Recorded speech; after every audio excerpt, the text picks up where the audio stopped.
Hello, Internet! Welcome to episode 250 of the Assorted Calibers podcast. The second of the podcast is a little bit for everyone. I'm Weer'd, and with me tonight is the greatest hostess in the world. She is wonderful, and she is alarmingly patient. Erin Paulette! How you doing, Erin? I'm going to need me that 250.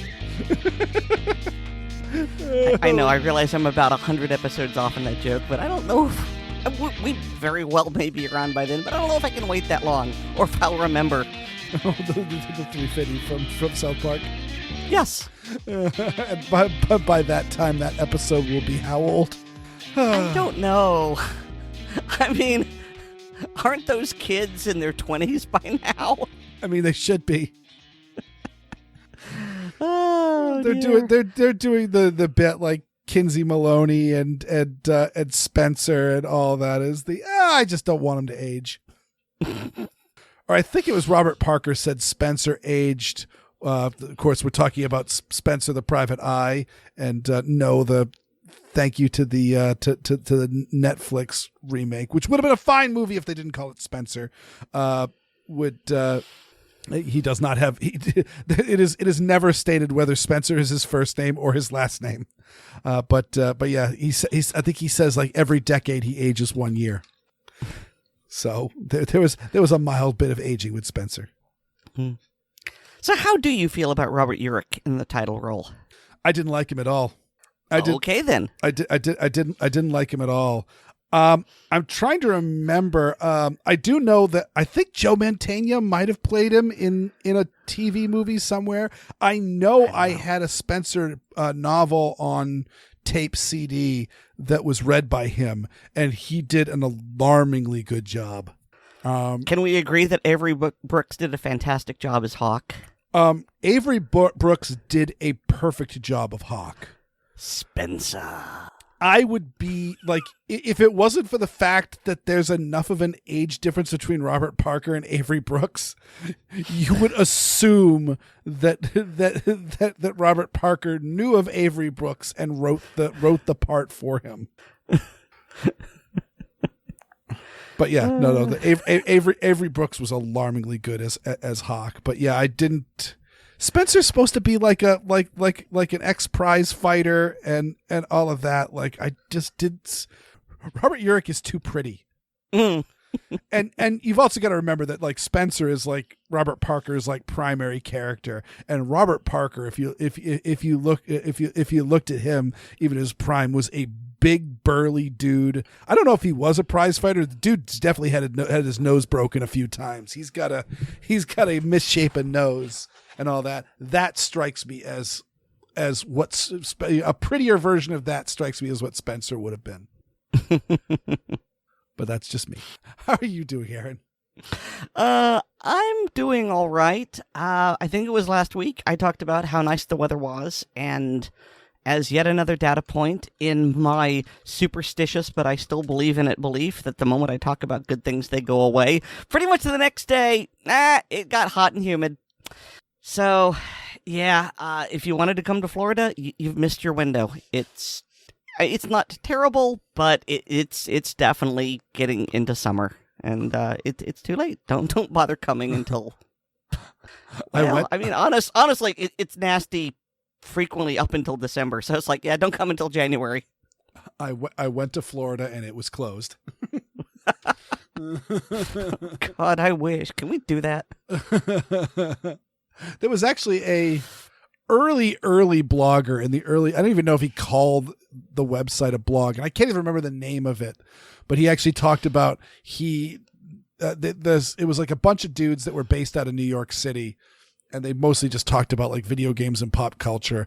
But one of the guys wrote a post called I went to Mount Desert Island and it was closed, and talking about he drove up to Mount Desert Island, which is where Bar Harbor and Acadia National Park are. Bar Harbor. Yep. But he went there in March And in March there is still snow in some of the sections, and they haven't opened up hardly anything. And because of much of the park, and so if they haven't opened up much of the park, then most of the tourist attractions aren't open yet. And so you just go there, and there's just the stuff that the locals do. And as someone who lived for a couple of months on Mount Desert Island, there's not a lot to do there. So that sounds like the climax to National Lampoon's Vacation. Very much so. Yes. Yes. We went to Wally World and it was closed. Good times. All right. Well, Erin.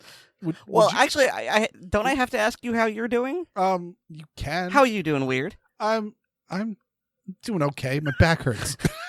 I pulled something and I don't know what's going on, and I keep waking up in the middle of the night, and I think it's getting better, but we'll see.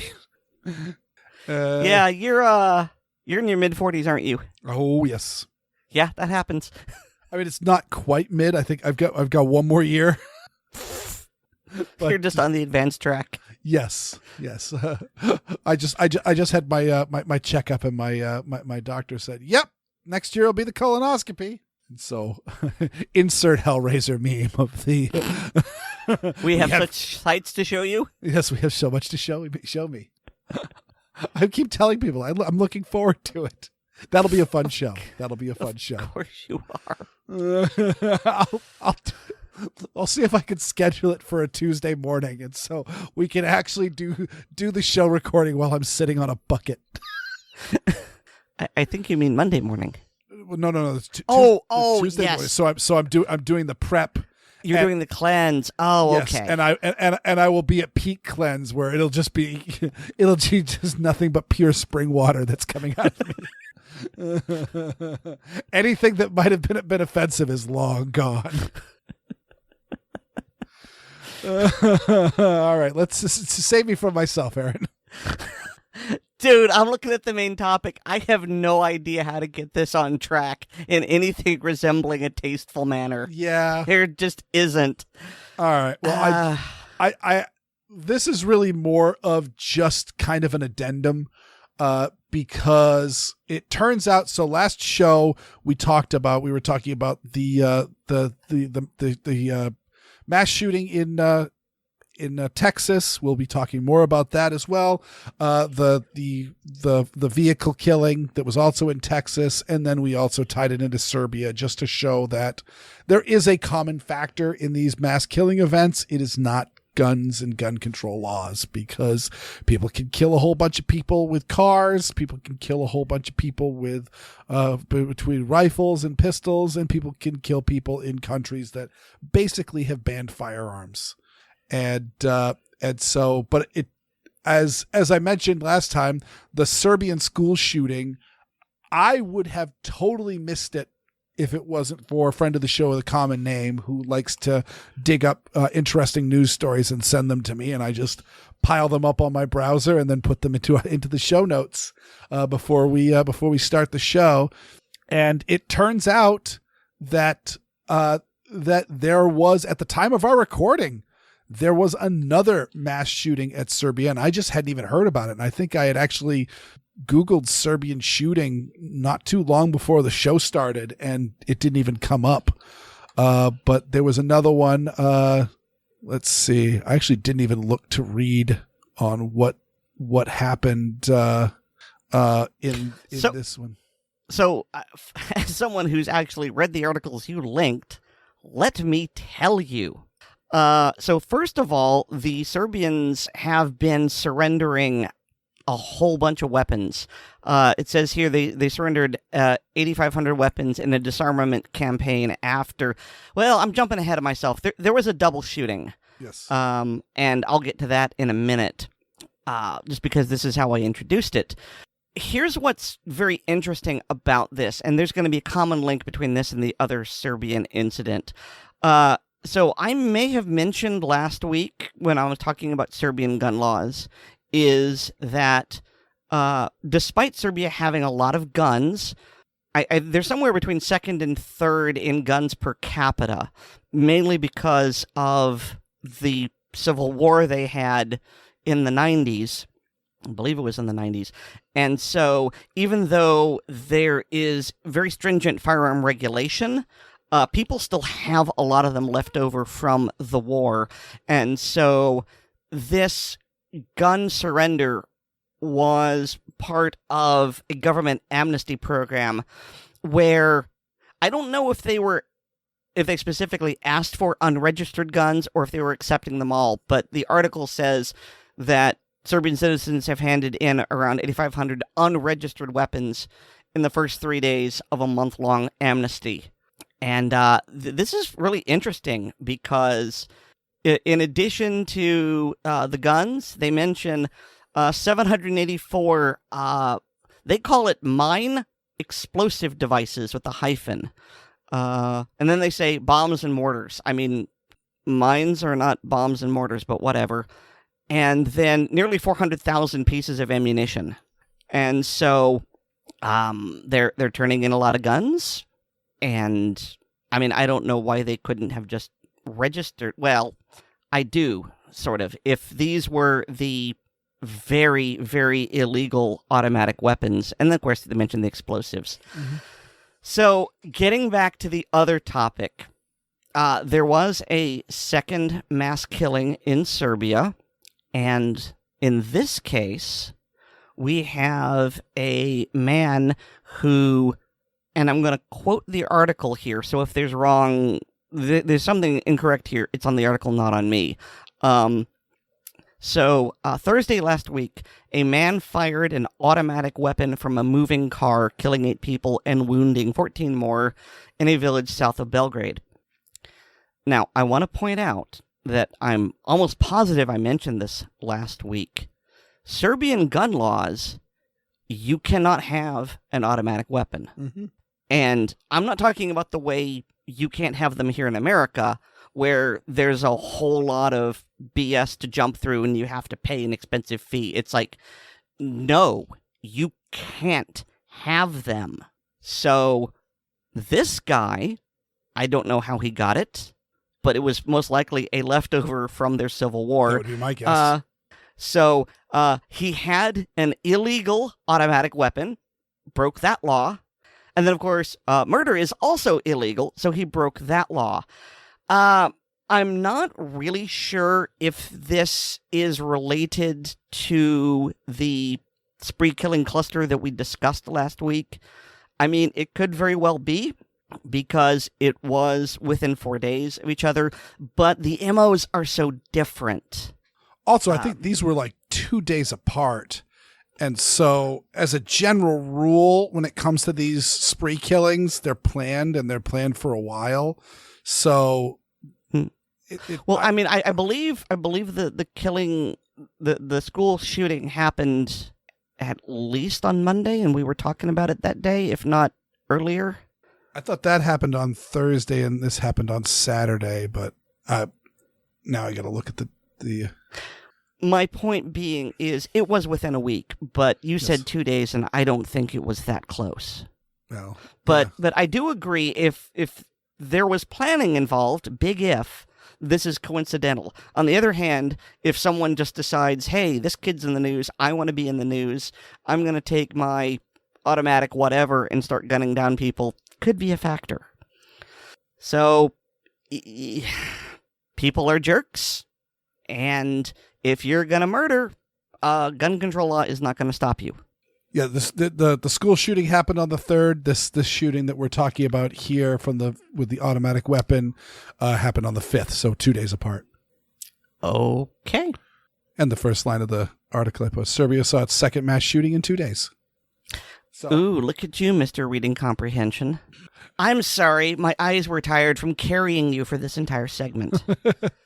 Well, you jumped into the article that I did read about the stuff they turned in. I just forgot to note what the other shooting actually happened. But again, the point I was going to make is, number one, the media is giving this a good leaving alone. This is not we're going to be talking nonstop about these other events that are happening here in the United States, but we can't talk about what's happening in Serbia because, number one, the narrative says this only happens in the United States, and number two, the argument is, well, if we have more gun control, that'll work. Well, Serbia has more gun control and it didn't work, so now what?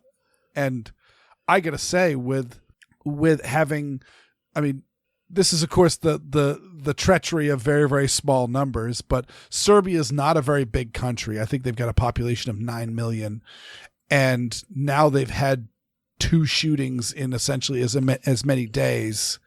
I'm wondering if this like puts them like near the top of the charts, because I remember back about 10 years ago, there was like a whole list of somebody put out a list of mass shooting by country.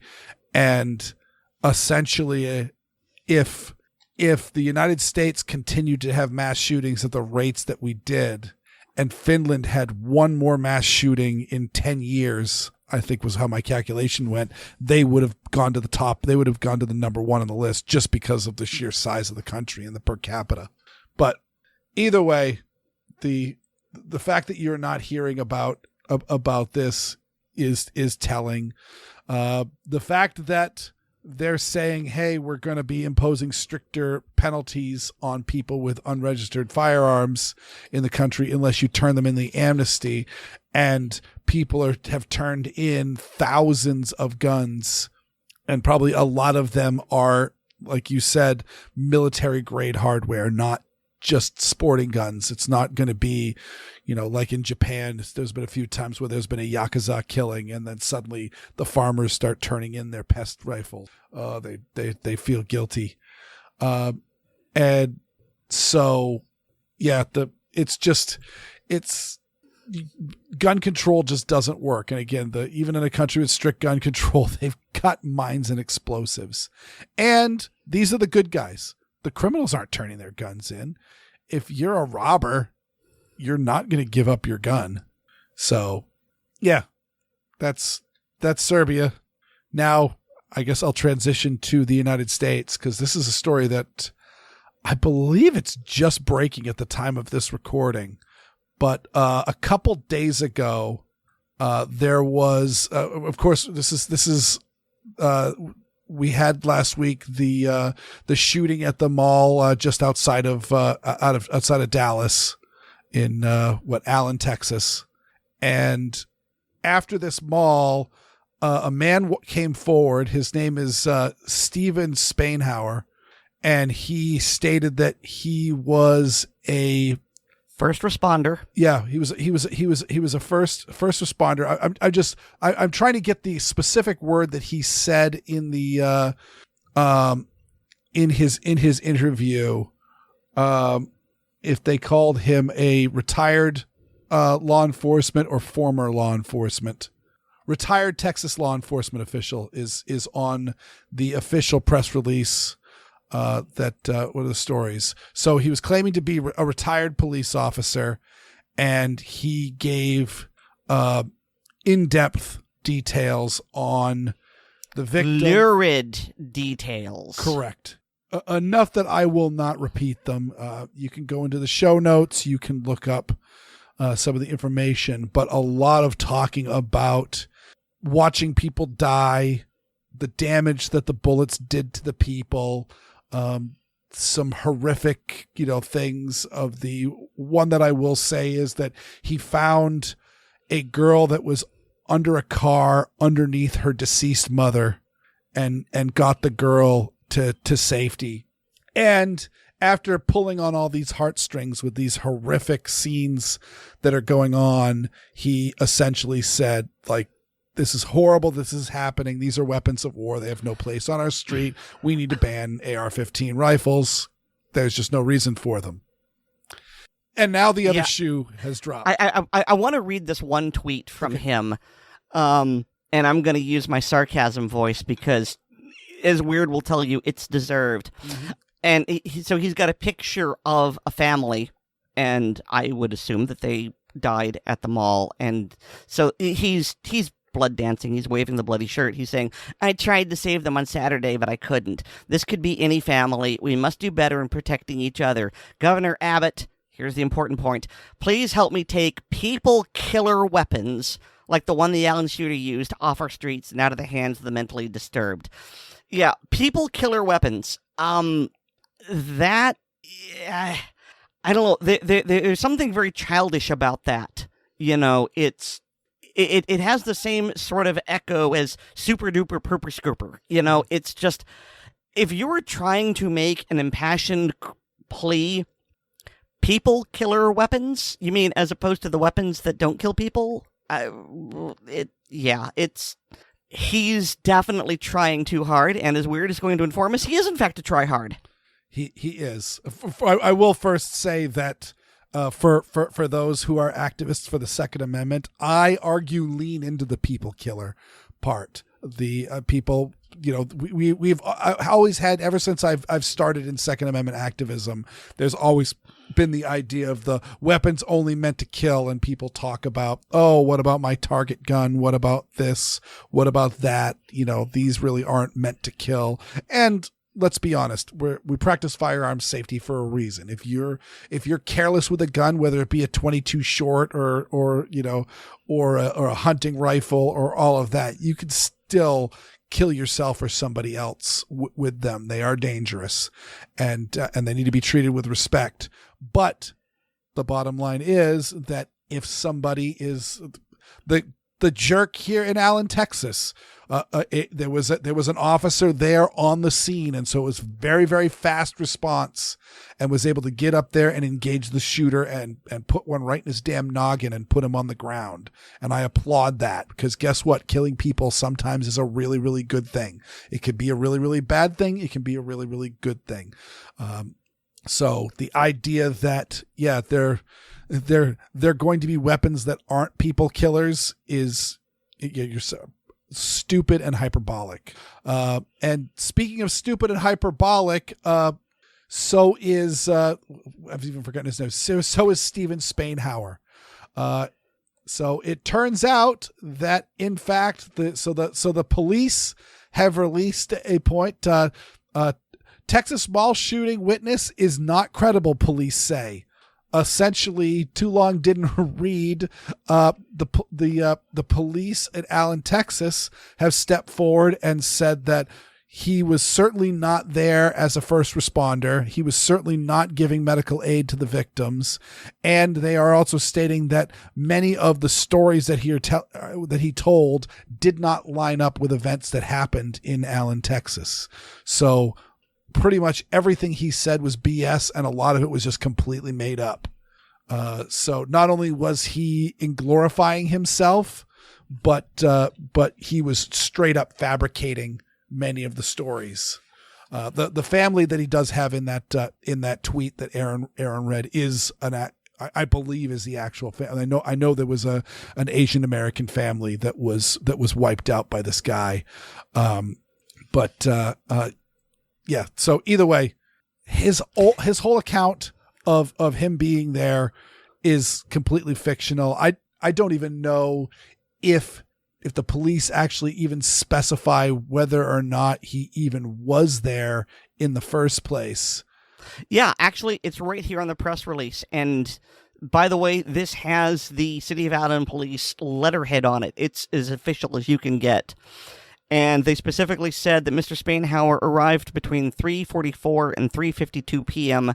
and was not first on the scene, nor was he on the property while gunfire was occurring. So they do say that he was there eventually, just not there during the shooting. Yep. I want to be fair, because we're going to be tarring and feathering this guy. So let's make sure we get the right licks in. So he did in fact get there. He was there at the mall, but he was not there at the time between when the shooter started firing and when the shooter would never fire again. And so again, everything was, and he was not rendering aid to anybody. So it's all fabricated. The only thing that was true was that he did go to this mall on that day. Mm-hmm. But wait, there's more. Oh, now, yes, Weer'd. I believe that Mr. Spainhouer, and that's about as polite as I can be towards him, has some, or at least had, political aspirations. He did. He was. There's actually in this tweet. It's from the Fort Worth Star Telegram in 1981. Dallas grand jury returned 11 indictments against 6 persons, including 2 former campaign workers for U.S. Representative Jim Maddox, for alleged improprieties surrounding the November 4th general election, and including one Stephen Spainhouer, age 21. And so, yes, he was a campaign worker on that. The account that I was reading that listed him as a retired Texas law enforcement official is from the Texas Democrats, specifically. So he was giving an interview directly to the Democrat Party of Texas, and it turns out, in fact, we talked last week about the killer in Allen, Texas, essentially washing out of basic training. I believe the Army has officially confirmed that it was mental illness was the reason for his separation with the Army before he had completed basic training. But very similar to this, this letter here is from Florida State University. Dear Officer Spainhouer, this letter serves as the purpose of notifying you that you are being terminated from the position of law enforcement officer within the Department of Public Safety at Florida University for failure to satisfactorily complete your 12 months probationary period in the state of Florida probationary rule. So essentially, he washed out of law enforcement as well. So the idea that he is retired law enforcement is not true. He is fired law enforcement. No word given on what he did to upset them. It could have been he just didn't make the grade. I'm not going to necessarily assume any malfeasance, though I will say that it's quite strange that, granted, this was in the 80s, so there was no internet to connect it all together, and background checks were drastically different back then. But the idea that he was indicted for elections fraud, and then a couple of years later he was joining a police force. But either way, this is just another level of how despicable the gun prohibitionists can be, and the fact that they will grasp at anybody that is saying the things that they want to be said, and are willing to do that. And the fact that they didn't even look into his past, because it didn't take very long for this stuff to pop up, that they came down to this. So it's just one of those, they need anybody that they can get. I mean, I talked before about Mike the Gun Guy Weiser here in Massachusetts. People haven't been calling him recently because he's quite the loose cannon. But he was, he was for a long time one of the darlings of the anti-gun movement because he owned a gun shop and was an NRA certified instructor and NRA member. And so there wasn't a gun control law that he wasn't in love with, including gun control laws that directly got him. He said nobody needed an assault weapon, and then he'd show a picture of his Colt AR-15. And it's one of those like, well, why, if nobody needed it, why do you have it? Well, they're not illegal yet. Okay. We'll pretend that's not hypocritical. But again, the number of people that know guns and understand guns and use guns and also support gun control are amazingly small, that people like Mike Weiser, people like Ryan Bussey are going to be people that they're going to latch onto because they need that appeal to authority. And this guy was just another one. Oh, they're just going to call him retired law enforcement. They're going to use his hero status to go through it. And he's just a faker. And so, yeah, it was quite a bombshell to me. So now for some good news. Yes. And I found this. I'm very pleased with this. And I'm honestly surprised that it's taken this long. What am I talking about?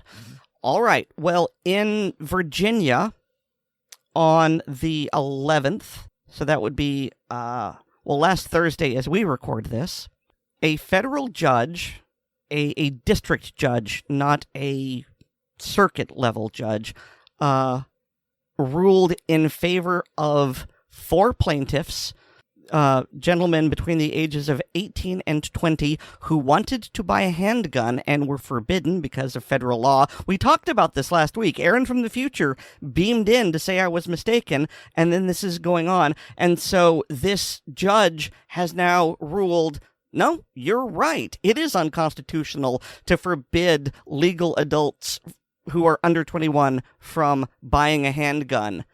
And so Senior U.S. District Judge Robert E. Payne ruled that these laws violate the Second Amendment, and so has ruled in favor of the plaintiffs.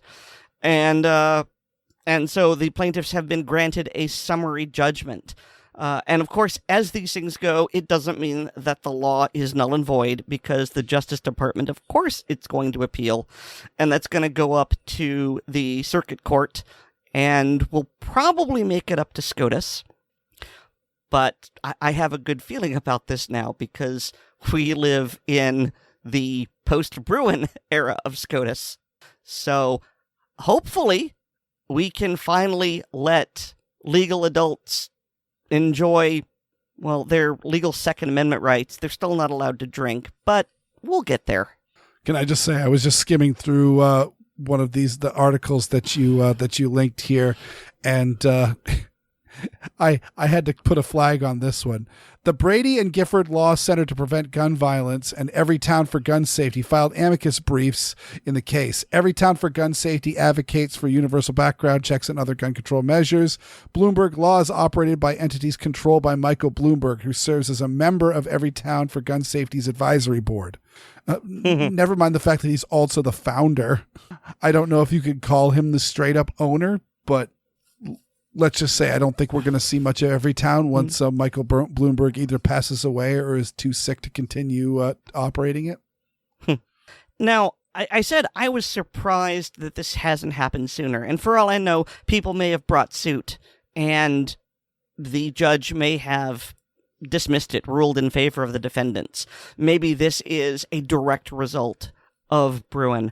The thing that gets me is, dang, I wish I'd known about this, because I absolutely want Blazing Sword Pink Pistols to file amicus briefs in cases like this. And this was practically a secret. I don't know anyone in the gun world who knew about this. You would think that they would have been talking about this. The first I heard of it was when I found, and I don't remember where I think it might have been either Rob Morano or Morris Costas on Twitter talking about this. And by then it had been a done deal. And it was like, how the heck did this sneak up on me? How did it sneak up on you or David or Oddball or anyone? But it did. Yeah, no, this is good stuff. And I mean, it's never made sense, really, in any sense, including the drinking age and all of that stuff.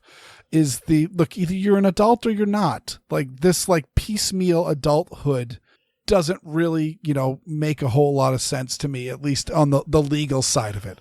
There's the bit on you can't rent a car until I think you're 24 or something like that. It's one of those. I want to say 25, to be honest. Yeah, but either way, but car rentals are car rentals. They aren't enshrined in the Bill of Rights. Yes, and it's also a private entity. You can buy a car really at any age.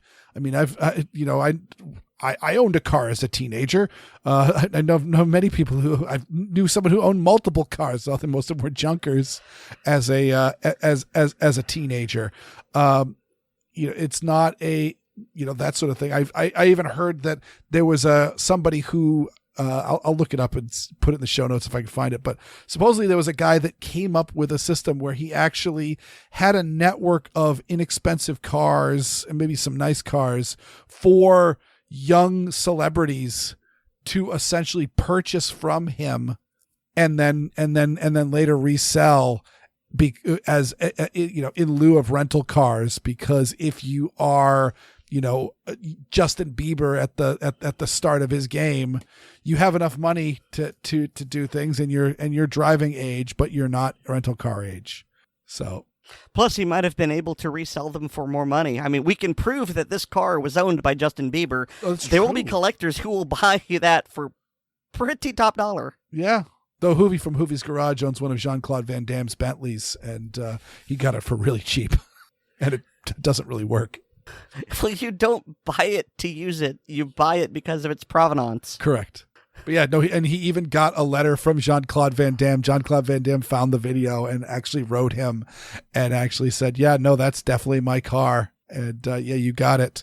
And I think he even gave a stain or a dent or something that's on the car that only he would know about, and confirmed it. And there was some talk about him going out to Kansas and buying the car back. But I think he backed off because he probably watched the videos and saw about how much mineral oil that thing is leaking. I'm sorry, mineral oil? Yeah, I guess British cars use mineral oil in their suspension. I don't know. Go to Hoovie's Garage and watch his nightmare. Now, Erin, I got a question for you. I was trying to remember, in that flurry of post-Parkland gun control laws that went up to Ron DeSantis' desk, was one of them a prohibition of under 21 from buying? Was it assault rifles, or what was the? Not just assault rifles, but they raised the purchase age of any firearm from 18 to 21. So it's any age. So yeah. So right now in the state of Florida, if you are 18 to 20, you can't buy any firearm. Well, except for the fact that last week we talked about it, and that law is in the process of being repealed. Mm-hmm. Yeah, and that's good on them. But I mostly, I mean, it shouldn't have happened in the first place, but yeah. Yep. But I wanted to add that on the, so Ron DeSantis is planning on running for president. He's made it pretty clear. I mean, no one's officially declared their candidacy.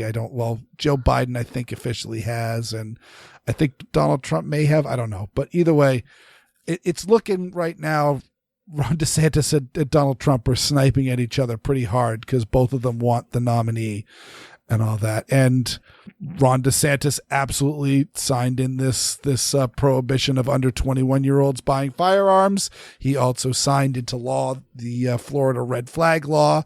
And so he has had some flaws, but also Donald Trump has also had some flaws. And last week he was on CNN, and he got asked, there was lots of questions about a lot of thing, and I'm not going to comment on any of that because we're only a Second Amendment political podcast. But I will say that he did get one question about firearms. Bobby Petrino has been waiting very patiently. Sure. He's a student at St. Anselm. He's a member of College Republicans. He's an undeclared voter right now. He supported you in 2020. Bobby, what's your question for President Trump? Hi, thank you for coming.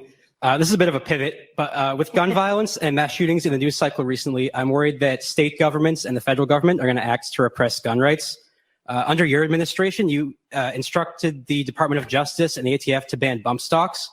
If elected president again, how would you act not only to defend our Second Amendment rights, but to restore rights that have been taken from us, such as, by example, recently the ATF's ruling on the pistol stabilizing braces? Yeah, as you know, the bump stocks are actually a very unimportant thing. And NRA, I went with them and they said it doesn't mean anything. They're actually, all they do is teach you how to shoot very inaccurately. So we did that. There's been nobody that's protected the Second Amendment, as you know, like I have. I protected it through thick and thin, not easy to do. But we have a very big mental health problem in this country. And again, it's not the gun that pulls the trigger. It's the person that pulls the trigger. And we have to protect our Second Amendment. We have to protect our Second. So, yeah, that made me upset. The fact that, number one, he's, deferring his, or essentially deferring blame over to the NRA, despite all that's been happening with the NRA. It'd be one thing for him to turn his back completely to them and actually start, speaking out against the NRA like many have. I can understand why a politician like Donald Trump wouldn't do that. But also at the same time, the amount of damage that the NRA is doing and how tarnished their reputation is, using them as a shield is particularly unwise. And then furthermore, stating that the bump stock ban was no big deal is completely foolishness. I mean, yes, bump stocks are silly. They're absolutely just, they are only good for shenanigans. They're not a piece of equipment that makes a gun more concealable, more effective, more powerful, more accurate, more anything. It just simply makes it the world's sloppiest, fully automatic, in full quotes, because while Steve Beeplesneets might say the bump stock turns a firearm into a machine gun, and Donald Trump may say it turns a firearm into a machine gun. It's by the definition of machine guns, it absolutely does not, and that is why so many people were able to buy them in the first place, because we've had the Hughes Amendment since 1986, and so if there's or is it 84? Yeah. Either way. 84, I do believe. 84. Well, no, now I don't know. Either way. You know how good I am with numbers, Weer'd. If you were hearing Debbie Gibson in the top 40s, then that was around when the Hughes Amendment was passed and Ronald Reagan was president, and that was when machine guns suddenly could no longer be registered onto the NFA, and the only guns that are floating around now are guns that are before that or dealer samples. So it's not a machine gun, and so that's stupid and that's dangerous because it's specifically not a machine gun, and declaring it so without changing the law is, straight up illegal. But furthermore, again, we've got this issue with Chevron deference. Again, the ATF is just changing its mind, and we talked last week about holding up the original pistol stabilizing brace that was approved by the ATF, and asking Steve Diedelbach if he would rule that that was not a rifle stock, and therefore turn a pistol into an NFA item, and he would not admit to that because he would not. He would like to put you in jail for any stabilizing brace, and so that's where this danger has happened. Is Donald Trump essentially gave the green light to the ATF that they could completely disregard the law and with impunity, and it would be just fine. So I said that bit about Donald Trump. I wanted to report on that bump stock thing because a lot of people are talking about the other stuff that he said at the town hall on CNN, but I wanted to make sure to say that if Donald Trump wants to be solid on Second Amendment grounds, he really needs to start working on the issue. And I said the bit about Ron DeSantis and signing those things, also to say that, look, right now, both the guys running for the Republican nomination are bad, or have done bad things on Second Amendment. I would note that Ron DeSantis did sign the constitutional carry, which Erin's not 100% happy with, but it's better than nothing. And Donald Trump did roll back some of the Obama anti-gun executive orders, and also made sure that gun shops would remain open during the COVID-19 pandemic. So there are good things on both people's lists, bad things on both people's lists. And Joe Biden is just openly hostile to us. So that's not me saying, oh, vote for Joe Biden, because I can't say that under good conscience. I just want to say that when Donald Trump says that he's like the strongest Second Amendment president in history, I don't think so. Bullshit. Yes. Okay, so I've been very quiet because something you said didn't seem right, and I had to do some digging, and it wasn't easy for me to find. But, and this is not to be taken as a defense of Ron DeSantis because there are lots of things about the man that I don't like, but he did not sign into law the law that raised the firearm purchase age from 18 to 21. That law, I keep saying law, that legislation passed into law in March of 2018 when Rick Scott was the governor. Oh, okay. DeSantis was only elected in November of 2018. Okay, I recalled that went through in like a flurry of bills that was also had the red flag law. Oh, it did. Okay. Oh, wait, so that was also Rick Scott? What I'm saying is that, okay, it was called Florida bill, like Senate Bill 7026. I don't remember what the House bill was. But yeah, it was under public safety. And it did a whole bunch of things, including the Coach Erin Feist Guardian program and, the red flag laws, bump stocks, and specifically prohibiting a person younger than a certain age from purchasing a firearm. Mm-hmm. And so, yeah, that was March of 2018. Now, it may have gone into effect in October or something like that, and that may be where the confusion lies. But for all his faults, Ron DeSantis did not sign this bill into law. Excellent. Well, thank you for correcting me on that. I misremembered that this was all in a post Parkland reaction. Dude, it's not your state. It's fine. Yep. And honestly, I wasn't 100% sure. I had to go digging.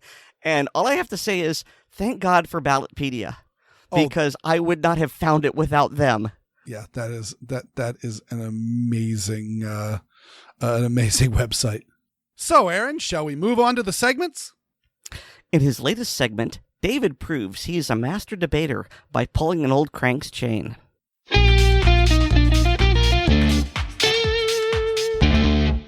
Hi, and welcome to Gun Lovers and Other Strangers. It's been a while since I've had a reason to put together a segment of this type, but recently I was out to dinner with friends, and one of the attendees decided to interrupt my conversation with another diner when he heard us talking about guns. The two of us were discussing some of the recent Second Amendment legislative changes. For right or wrong, he considers me an authority on this topic.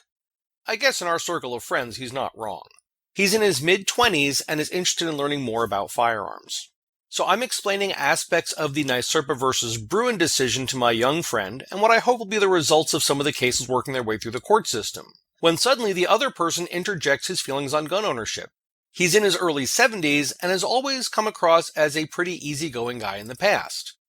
One of the first things he said was he had no problem if someone wanted to carry a pistol or keep a shotgun in their basement, but he didn't feel anyone needed AR-15s or high-capacity magazines, or something along those lines. Now keep in mind, this conversation was taking place in a crowded Mexican restaurant on Cinco de Mayo, and he's probably had half a pitcher of margaritas by this point, so I tried to cut him some slack. I stayed polite, raised my voice only enough to be heard above the background noise, and smiled without showing my teeth. What I did not do was try to address any of his points with facts or logic. He was arguing from a position of ignorance and emotion. Instead, I tried to redirect the conversation onto other topics. No good. He was like a dog with a bone. Trying to turn things in an amusing direction, I told him he was wrong, but it was okay. Everyone is entitled to their wrong opinions. That didn't get through his armor of emotion either. Early on in this interaction, I asked the older man if there was anything I could say that would change his mind. He responded no. I then asked if he thought there was anything he could say that would change my mind. He again said no. Then I asked, if that's the case, what's the benefit of this conversation? We won't agree, and if we keep going at each other, it'll just cause bad feelings.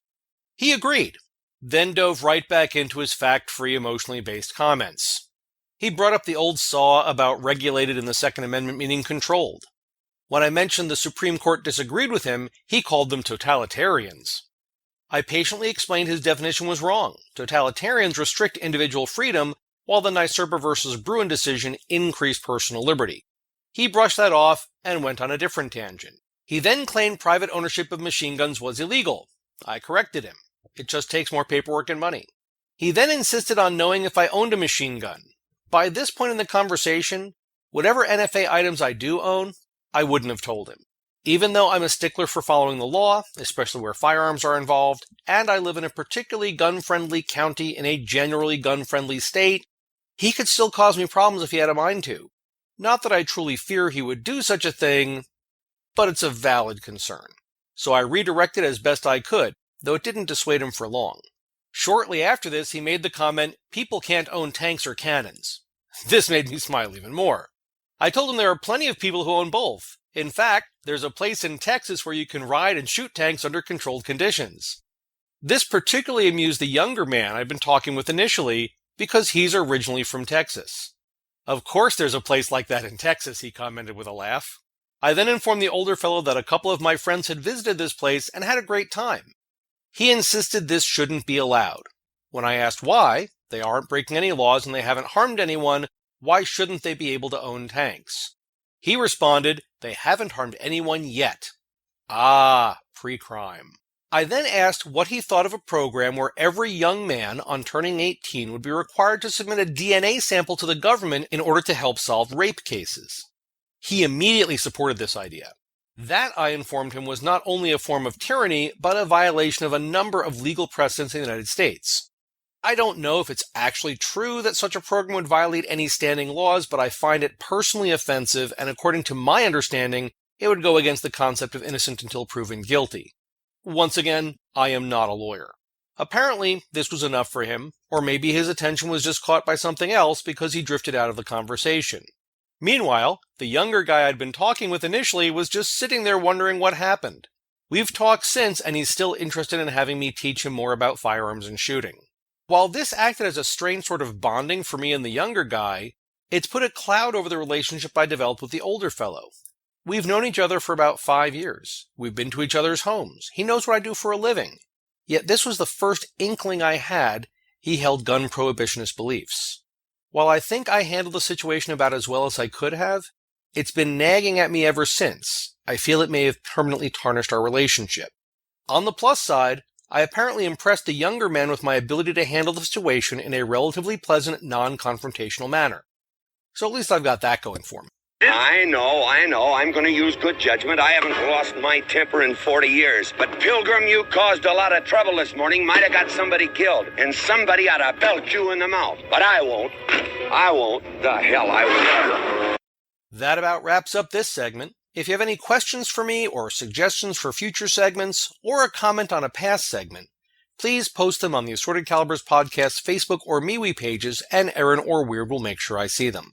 I'm also a contributor on the Blue Collar Prepping blog, which can be found at bluecollarprepping.blogspot.com. We're always looking for people interested in submitting posts to the blog, so please check out the site. Finally, I'm a published author, and books with my stories can be found on Amazon under the name Brenna Bach. That's BRENABOCK.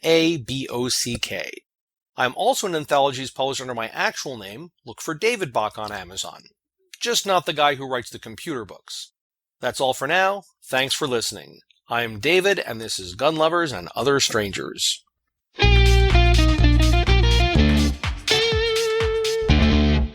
David, I wouldn't say you tarnished the relationship. You tried multiple times to wave off the conversation, so if the friendship is tarnished, it's on him.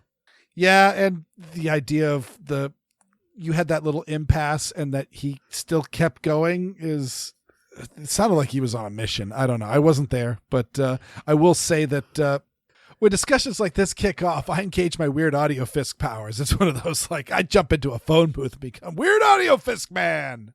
But his opening line is a great one, especially for someone that you are friendly with and you really want to start with an olive branch. Is there anything I could say to change your mind? And there's certainly something to be said about when they say no. But I would argue that if they ask the same thing of you, and your answer isn't yes, you should kind of be ashamed of yourself, because, like, if I showed evidence that, like, yeah, guns do nothing but raise crime up, and that, like, the Kellerman study was redone with good methods, and it turned out to be absolutely true, and if you've got guns in your house, you're absolutely raising your risk, guns are, guns are worse for you than smoking. If that could be shown and proven, then yeah, that would change my mind. Now, granted, we live in the real world where everything I just said empirically can't be possible. But the idea was I used to be anti-gun myself, and my mind was changed.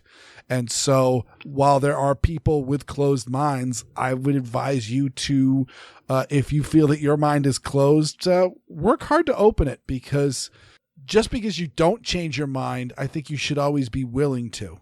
Also, with David talking about the drive tanks, it's not just in Texas, because while we were there, I got just talking to somebody, and it came up that I was from Maine, and the guy I was talking to was actually like one of the buyers there. And he said he had actually gone up to Maine to buy one of the tanks at Drive Tanks. And at first I'm like, oh, was it like the James Julia auction? And he goes, no, it's just some private dude. So yeah, there's people that got tanks everywhere. I wonder how many of them are farmers. I would assume from the description that he said, it was almost guaranteed that this was on farmland. Because, I mean, first of all, where are you going to put it? What are you going to do with it? It seems like a farm thing. And also, there's the fact of, Ukrainian farmers pulling off Russian tanks with farm equipment. I mean, I don't know if they're going to use them as weapons, or it's just, no, this is going to be what I use to plow my fields now. It seems like a farmer thing. And you know what? Unexpected plug. I'm going to promote the Fat Electrician, who is one of my favorite YouTube personalities, because in the episode he released this week, he talks about the United States Marine Corps ONTUS, which is, as he puts it, what happens when farmers and grunts get together to solve a problem. And so, yeah, go watch the film. The film, whatever. It's fantastic. And yeah, it is so very, very farmer, and it made me think of Xander and his hijinks. He referred to the fighting vehicle that's the subject of this as the bazooka chariot.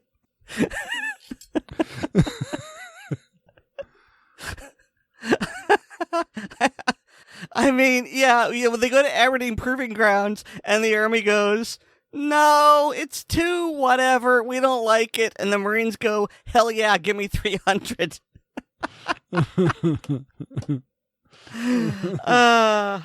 So speaking of farmers, Weer'd, what's going on with our favorite farming contributor, Xander?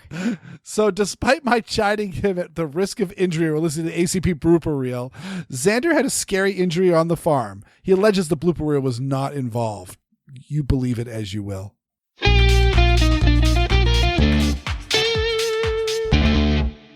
Welcome to Independent Thoughts with yours truly, Xander Opal. Erin and Weer'd have discussed first aid before. As they've noted, you're far more likely to need first aid knowledge than a defensive firearm. A week ago, I had an incident involving a finger and an ankle grinder. I think I used up all possible luck for a while because I merely lost a good chunk of skin. No, Weer'd, do not share that photo. We need that listener.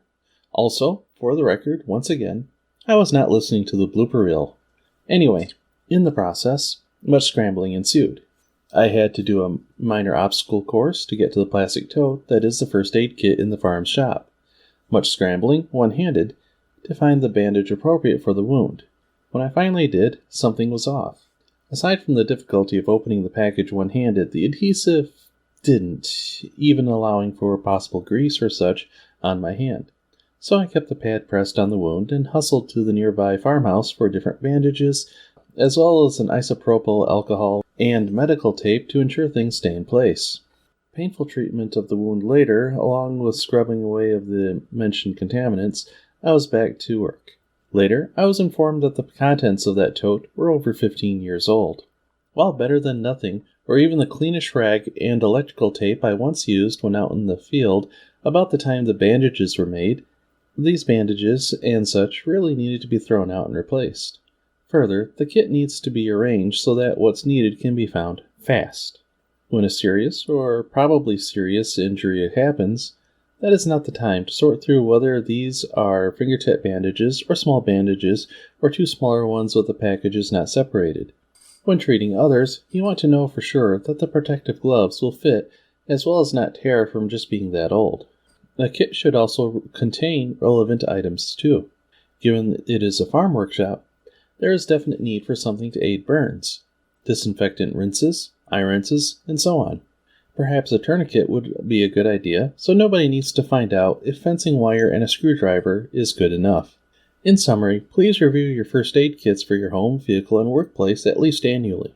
Practice opening and applying bandages and other materials one-handed, both strong and weak-hand. Lastly, mentally prepare yourself for being able to quickly get to the first aid kit and use the contents, which may be painful for you or the person being helped. Antiseptic rinses tend to sting quite a bit, for example. Have fun, be safe. I hope I gave you something to think about. Oh, Weer'd, could you include a link to the Farmer Pain Scale video? It kinda sums up that day.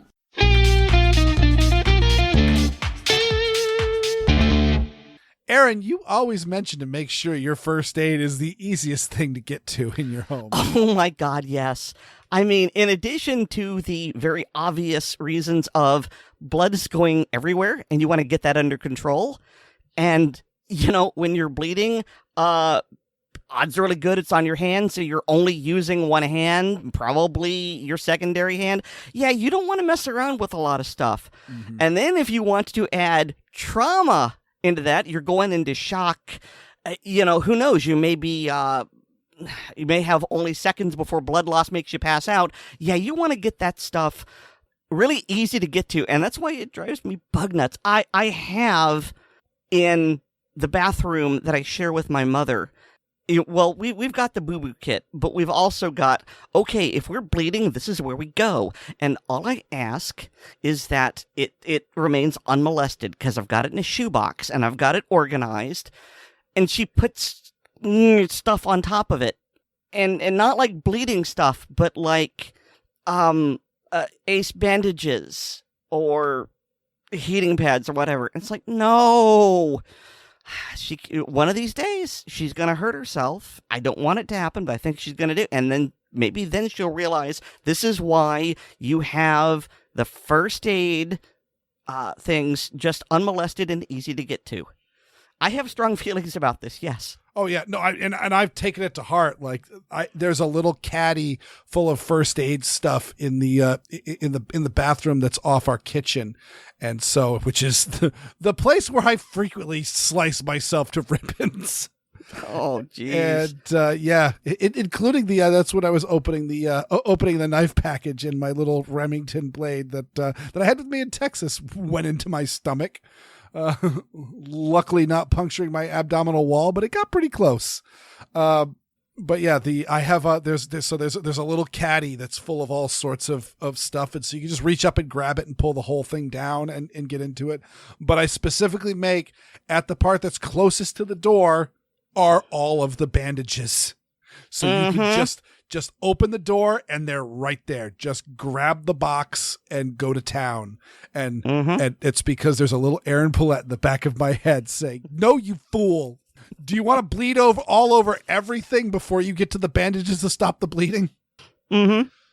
And speaking of bleeding all over everything, he talked about the cleanish rag with electrical tape. And it's one of those, like, no, it's not ideal, but like in a pinch, it's not as horrible as you would think, because if you're got a steady flow of blood, I mean, when I say that, I mean steady enough that you're like, I got to get this bleeding under control, but not so steady as I need to go for the tourniquet. But if you get a steady enough flow of blood, it actually does an amazing job at cleaning out the wound. As a matter of fact, every time that I've been stitched up, the person has said, "Oh yeah, good. This has a good amount of blood flow coming from it, so that's good because that's washed everything out. It won't need nearly as much cleansing." And so while the rag may be only cleanish and all that, the blood flowing away from it will be definitely carrying the gunk away from the wound, at least until you can get to a place where you can clean it and apply a clean dressing. Because Eventually that bleeding is going to stop, we hope, because otherwise you don't need to worry about anything at all. But once that bleeding is stopped, then you definitely want to make sure that that wound is nice and clean and the dressing is nice and clean so you don't get yourself an infection. But yeah, stop bleeding first, then worry about infection. Yeah. It's not going to be get infected in the time where it is actively bleeding. And so, but yeah, then you can clean it up. Well, you know who doesn't need to get cleaned up? He says with a question and such a horrible segue. I mean, I know you're going to talk about our listeners, but maybe I like them dirty. I mean, some of them are quite dirty, and I mean that in the greatest way possible. Especially some of our patrons. Special shout out to that one special patron in Illinois. She knows who she is. She knows who she is. The other day she made a filthy, filthy joke at me and suddenly was afraid that I was going to be offended. I'm like, what are you talking about? I'm into that. We love you so much. We love all of you listeners. Thank you so much. But we also love our supporters on Patreon. And if you are not a supporter on Patreon and you'd like to buy some love, go to patreon.com/Assorted Calendars Podcast and sign up. You're not just buying love. We're not panhandlers here. You get stuff. You can get early release of the podcast. You can get bonus content like the hilarious blooper reels, the ACP film tracks, and the ACP mag dump. Do not operate heavy machinery while listening to the ACP blooper reels. You will cut your finger off. Buku boom boom Joe? You're not laughing. You don't get the joke. I'm absolutely laughing. Just, when the big laughter comes through Discord, cuts it out. Also, please remember to rate us on Apple Podcasts, subscribe to us on the platform of your choice, and share with your friends, both online and off, especially if they're 100% Mississippi Black Snake. Insert 2 live crew cut here. You can get more from me at my blog, which is weerdworlds.com. That's WEERD world.com. And every week on Handgun Radio on the Firearms Radio Network. And you can get more from me at linktree/Erin Paulette. That's linktree.ee/Erin Paulette, all one word. And thanks to Nate Spencer for our music. I read the articles he links, even when he doesn't. Our literacy is assorted. Oh my gosh, it's assorted. And so's our podcast. Good night, everybody. What are those weird squiggly things underneath the headlines? They're sounds that you hear with your eyes. Good night, everybody.